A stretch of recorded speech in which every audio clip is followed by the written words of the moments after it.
तो चलिए दोस्तों, आज हम लोग देखेंगे हिंदी का पेपर हम लोगों का, जो कि आप लोग के पेपर में इस बार 100% पूछा जा रहा है। पेपर सारे के सारे यहीं से बन रहे हैं। वीडियो को प्लीज़ आप लोग लाइक कर दीजिएगा दोस्तों, क्योंकि लाइक करने से ना ही आपका पैसा लगता है, ना ही मेरा पैसा लगता है, ना ही मेरे को पैसे उससे मिल जाते हैं। बस इसलिए है कि आपके दोस्तों को भी उससे फ़ायदा हो जाएगा। तो आप लोग वीडियो को लाइक कर दें। चलिए हम आगे बढ़ते हैं, हम प्रश्नों की तरफ सीधा बढ़ते हैं। आप लोग इस निर्देशों को ज़रूर पढ़ लिए, क्योंकि ये निर्देश अगर आप लोग नहीं पढ़े हैं तो समझ सकते हैं आप लोग पेपर में गलती कर सकते हैं। तो आप लोग निर्देशों को ज़रूर पढ़ें, मेरी यही इच्छा है। चलिए हम लोग देखते हैं। आचार्य रामचंद्र शुक्ल किस युग के लेखक हैं?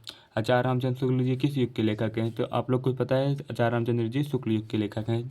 तो गबन की विधा है, गबन किस विधा की रचना है? गबन हम लोगों का जो है गबन की हम लोग की विधा जो है, हम लोग की गबन गबन विधा आप लोग बताइए किसकी है? तो हम लोग के जैसे कि गबन हम लोग का उपन्यास विधा की रचना है। आपको ये प्रश्न जरूर याद होने चाहिए। कंकाल के लेखक हैं, कंकाल हम लोग की जो है वो जयशंकर प्रसाद जी की है। कंकाल जयशंकर प्रसाद।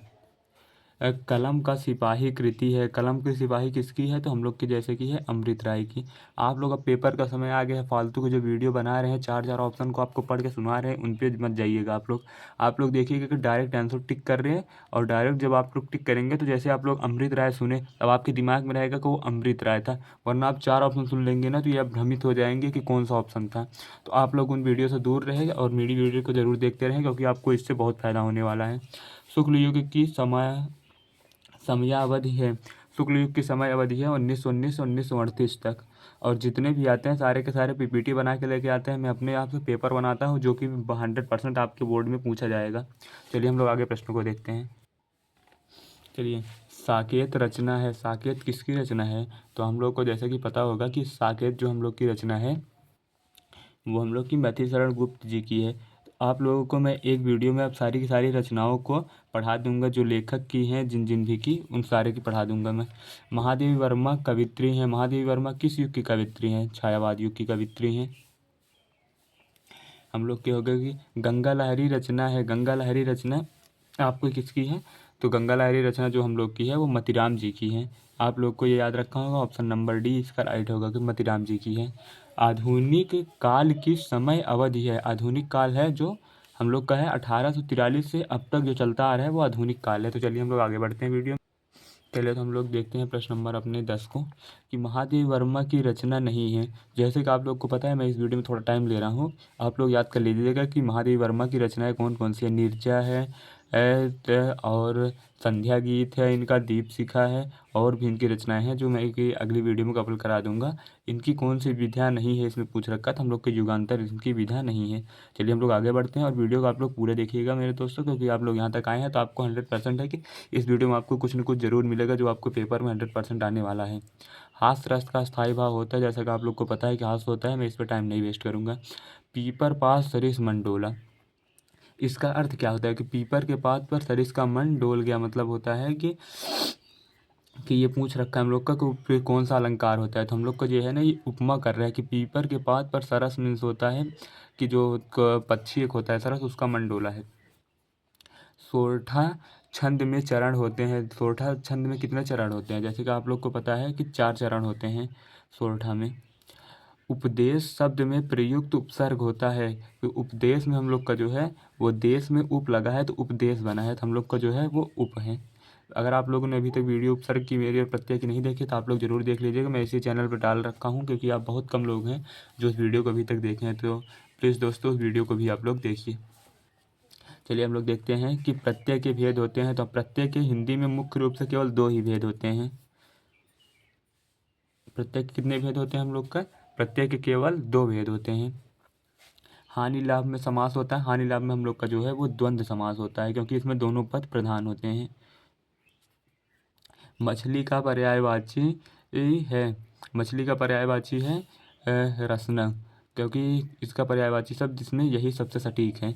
आप लोग इसे याद कर लीजिएगा, क्योंकि मछली का आप लोग जरूर याद करके जाइएगा, मछली का 100% पूछा जाएगा। यद्यप में कौन सी संधि है? तो यद्यप में हम लोग की जो है वो यण संधि है, यद्यप में यण संधि है। इसका ऑप्शन सी राइट है, ऑप्शन नंबर सी इसका सही है। आप लोग चलो ध्यान से सुनिएगा। मधु शब्द का द्वितीय विभक्त बहुवचन रूप है, द्वितीय विभक्ति में हम लोग से क्या पूछ रखा है, बहुवचन रूप पूछ रखा है। तो द्वितीय विभक्ति में बहुवचन होता है मधुनी। तो आप लोग को ये याद करना पड़ेगा, क्योंकि भले ऑप्शन दे रहा है लेकिन आप लोग को याद तो करना ही पड़ेगा। पठेताम धातु का वचन एवं पुरुष है। पठेताम धातु जो है वो हम लोग का एक वचन, ऑप्शन नंबर इसका सही है, प्रथम पुरुष एक वचन है। चलिए हम लोग आगे बढ़ते हैं, वीडियो को देखते हैं और आगे इन प्रश्नों को भी कर लेते हैं।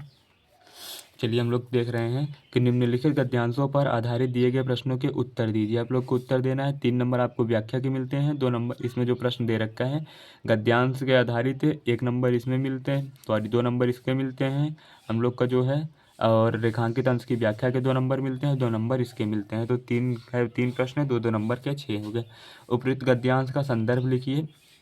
तो आप लोग को संदर्भ कैसे लिखना है, प्रस्तुत गद्यांश हमारी पाठ्य पुस्तक।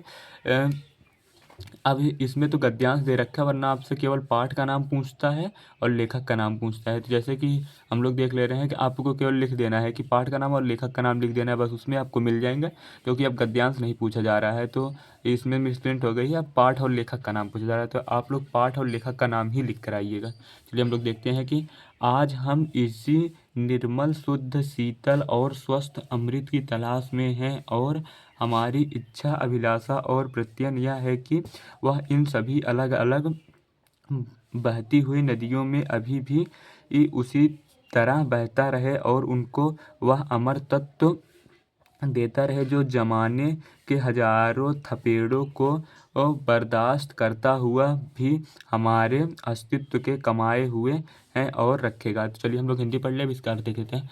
आज इसी निर्मल मीन्स क्या होता है, शुद्ध स्वच्छ। आज इसी शुद्ध स्वच्छ शीतल मीन्स होता है ताजे, और स्वस्थ, और जो स्वस्थ अमृत की तलाश में, अमृत मीन्स होता है बहुमूल्य वस्तु की तलाश में है, और हमारी इच्छा अभिलाषा और प्रत्यय यह है कि हमारी जो इच्छा है और जो हमारी अभिलाषा है उसका बस यही एक प्रत्यय है कि वह इन सभी अलग अलग बहती हुई नदियों में अभी भी उसी तरह बहते रहें, कि जैसे पहले नदियाँ सारी बहती थी अलग अलग, उसी तरह ये बहती रहें। इनको वह अमर तत्व देता रहे, इनको जो है ना वो अमर तत्व मिलता रहे, जो ज़माने के हजारों थपेड़ों को बर्दाश्त करता हुआ भी आज हमारे अस्तित्व को कायम रखे हुए है। कि जो है जैसे कि वो कितनी भी दुख को झेलते हुए हमारी जो आस्था है उसको आज भी वो कायम रखे हुए हैं। तो इसका अर्थ आप लोग समझ गए। अब हम लोग देख लेते हैं, यहाँ पर रेखांकित अंश की व्याख्या हो गई, संदर्भ मैंने बता दिया कैसे लिखना है, पाठ और लेखक का नाम चाहे जिसका भी आ जाए। आप लोग को लेखक के अनुसार हमारा अस्तित्व किस कारण से आज भी कायम है, तो यहीं पर बोला है ना कि वह अभी भी अलग अलग बहती हुई नदियों इनको अमर तत्व मिलता रहे, जो जमाने के थपेड़ों को बर्दाश्त करती हुई भी आज हमारे अस्तित्व को कायम को रखे हुई हैं। तो लेखक के अनुसार अस्तित्व किस कारण से आज भी कायम है, कि ये जो यहाँ से आप लोग के वह इन अलग अलग बहती हुई नदियों को अभी भी तरह बहते रहे और उनको अमर तत्व देता रहे, जो हजारों थपेड़ों को बर्दाश्त करते हुए आज भी हमारे अस्तित्व को कायम रखे हुई है। तो चलिए हम लोग देखते हैं कि आगे प्रश्नों को, जो अथवा है वो आप लोग पढ़ लेंगे। अथवा वाला आप लोग को नहीं, केवल आप लोग को एक करना है, तो मैं एक ही करा रहा हूँ। तो चलिए हम लोग देखते हैं कि ये अथवा वाला है। अब हम लोग प्रश्न नंबर 2 पे आ गए हैं, कि चलिए देखते हैं यहाँ पर कि दिए गए गद्यांशों पर आधारित प्रश्नों के उत्तर दीजिए। यहाँ पर निर्गुण कौन देश कैवासी मधु कही समुछाय सौदय बूझत साँच नहासी को है जानक कौन है जननी कौन नारी को दासी कैसे बरन भेष हैं कैसो किन्हीं रस में अभिलाषी। तो चलिए ऐसे है कि पावैगो पुनः कियो अपनौ जौरे करौ गांसी। चलिए हम लोग आगे देखते हैं, जौरे करें गांसी सुनत मौन है रहं बवारौ सूर सबय मत नासी। चलिए हम लोग देखते हैं उपयुक्त गद्यांश का संदर्भ लिखिए। संदर्भ में आप लोग को क्या लिखना है, पाठ और कवि का नाम लिखना है। अगर गद्यांश है तो आप लोगों को, पद्यांश है तो आप लोग को पाठ और कवि का नाम, गद्यांश है पाठ और लेखक का नाम लिखा है। रेखांकित अंश की व्याख्या करनी है। तो चलिए हम लोग देख लेते हैं कौन जनक है कौन है जननी। कवि कहना चाह रहा है कि यहाँ पर कौन जनक है, कौन इसे पैदा करने वाला है, और कौन है जननी, कौन इसे जन्म देने वाली है। कौन नारी को दासी, कौन नारी है और कौन है दासी। कैसे वरन भेष हैं कैसे, कैसे इसके वेशभूषा है। वरन मीन्स होता वेशभूषा है। कैसे कहाँ रस में अभिलाषी, कैसे ये रसों से अभिलाषी है। तो हम लोग का रेखांकित अंश का व्याख्या हो गया। जैसा कि आप लोग देख रहे हो, तो हम आगे बढ़ते हैं। तो आप लोग को देखना है मधुकर शब्द का क्या अर्थ है। तो मधुकर मीन्स होता है कि जो मनो को मोह ले, तो मधुकर का अर्थ होता है मनो को मोहने वाला। चलिए हम लोग आगे देखते हैं। ये अथवा में दिया है, आप लोग इसे भी पढ़ेंगे। तो हम लोग देख लेते हैं। अब हम लोग का आ गया है कि ऐसा नगरी भारती संस्कृत सभ्य केंद्र स्थलम अस्ति इतएव संस्कृताय संस्कृताय आलोका सर्वोत्र मंगलाय मंगल युवराजा दश दारासिकोह अत्र भारतीय दर्शन शास्त्राण अध्ययन करोति सा तेषा अज्ञेन भवति अभवति यत तेन उपनिषदाम अनुवादम फारसी भाषा करयात। इसके बाद अथवा दे रखा है कि ये करिए चाहे ये करिए। आप लोग को क्या करना है यहाँ पर कि गद्यांश में किसी एक का संदर्भ सहित हिंदी में अनुवाद करना है। आपको इसके पाठ का नाम केवल लिख देना है संदर्भ में, इसमें तो लेखक होते नहीं है, तो केवल आप लोग को पाठ का नाम लिखना है। मैं इसका बता दे रहा हूँ हिंदी। ऐसा नगरी भारतीय संस्कृत भाषा केंद्र स्थलम अस्ति। ऐसा मीन्स होता है यह नगरी भारतीय संस्कृत भाषा का केंद्र स्थल है। इत एव संस्कृताय संस्कृत आलोका सर्वत्र प्रसन्न।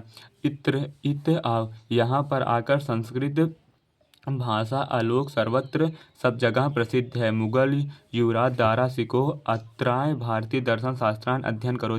यहाँ पर मुगल युवराज दारा सिकोह भारतीय दर्शन शास्त्र का अध्ययन करने के लिए आए था। सा तेसम ज्ञानम तथा प्रभुवति, यहाँ से ज्ञान प्राप्त किए तथा यत एन उपनिषद अनुवादा, उन्होंने उपनिषदों का अनुवाद किया फारसी भाषा में किया।